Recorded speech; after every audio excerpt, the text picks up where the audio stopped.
After seeing my first movie in a theater, I became obsessed with the projected image and started experimenting. That very night, my dad helped me draw pictures on plastic wrap with a black Sharpie marker and used rubber bands to secure each sheet to the end of a flashlight. Before long, I'd take the drawings to cardboard frames to make slides that allowed for a quick change of images. I made many movies from a series of these slides. I remember poring over listings and catalogs for overhead projectors, like I had seen in classrooms. You can only imagine my excitement when I finally upgraded to a pack of color Sharpies. But what I had cobbled together out of a flashlight, cardboard, and plastic wrap was very similar to the Balopticon, a projector from the early 1900s made by Bausch and Lomb. The Balopticon is all but forgotten, but it was essentially the father of the overhead projector. The device could project opaque objects such as text, specimen slides, and photographs on the wall. It achieved something we take for granted today, allowing a room full of people to see the same image for a long period of time. It required no special knowledge to operate and used a standard light bulb. The chamber holding the light bulb was insulated with asbestos, for added safety, of course. The easy operation and electric light bulb set the Balopticon apart from the older and more common magic lantern, but this convenience came with a hefty price by comparison.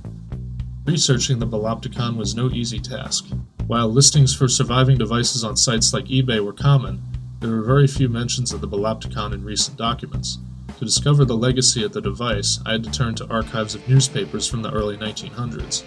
There were many ads promoting the affordability, practicality, and ease of use the device had to offer.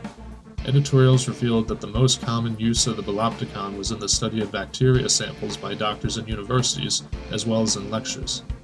A book titled The Ohio Teacher reveals that the Balopticon was frequently used in our state, including exhibits held by Ohio State professors. The uses of the Balopticon were very mundane compared to the more often mentioned magic lantern, an invention from the 1800s that was used for entertainment purposes such as theater and visual effects. While the Balopticon was an unsung hero of medical research and education, it had a more glamorous use as well. American culture illustrator and painter Norman Rockwell called the Balopticon an evil, habit-forming, lazy, and vicious machine, but admittedly relied on it to give his paintings the incredible detail he was famous for.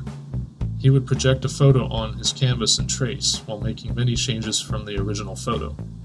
Rockwell reportedly had a brief falling out with fellow illustrator J.C. Landecker for his use of the device. The 1911 Model C Balopticon was recently acquired by the Ohio State University Special Collections, with very little known about it.